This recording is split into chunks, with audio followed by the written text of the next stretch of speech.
Sakrifica e luftëtarëve të ushtrisë çlirimtare të Kosovës gjatë rrethimit nga forcat serbe në Glogjan u përkujtua të hënën nga qytetarë e udhëheqës të institucioneve në 27 vjetorin e epopesë së Dukagjinit. Presidentja Vjosa Osmani, e cila u prit nga kryetari i Aleancës për Ardhmërinë e Kosovës dhe ish komandanti i zonës operative të Dukagjinit Ramosh Haradinaj, tha se vepra e familjes Haradinaj gjithnjë do të përkujtohet. Familja Haradinaj dhe i gjithë Glogjani u ngritën në këmbë për të shndruar këto kulla në fortifikat të lirisë dhe shumë prej atyre që luftuan rënë dëshmor e shumë të tjerë vazhduan që të kontribuojnë për lirinë e Kosovës. Prandaj është burq i yni si institucione të Kosovës për mbi të gjitha si qytetarë të kësaj republike të lirë, sovrane të pavarur, që gjithnjë të nderojmë sakrificën e familjes Haradinaj dhe të gjithë atyre që ranë për liri. Homazhe në kompleksin memorial të dëshmorëve në Glogjan bëri edhe kryekuvendari Glauk Konjufca.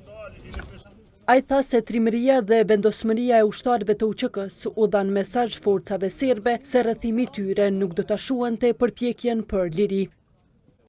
Atë ditë ku mbaj fuqishëm thirrja e lirisë, që u bë frymëzim për të gjithë popullin shqiptar në mbar Kosovën, duke dhënë shembullin e lartësuar të rezistencës me armë në duar, të sakrificës në emër të aspiratës sonë të përbashkët çlirimtare. Në nder të kësaj date u mbajt edhe një akademi përkujtimore në Deçan. Para të pranishmëve, Haradinaj foli për rëndësinë e fuqizimit të marrëdhënieve me Shtetet e Bashkuara të Amerikës. Kush e don këtë vend e këta fëmijë, duhet të harron si sytë e ballit Aleancën me Amerikën e me NATO-n. Duhet të harron si ditën e 24 marsit 99. Por asnjëherë nuk do të amnistojmë ata që do pshojnë fuqinë tonë të mbrëmshme dhe aleancat tona. Kush do qofshin, nga kush do arshin, çfarë do detyre që kanë, ata që do pshojnë aleancën me Amerikën edhe me NATO-n, me sigurinë tonë, ta dini që nuk i kemi tonë, nuk janë tonë.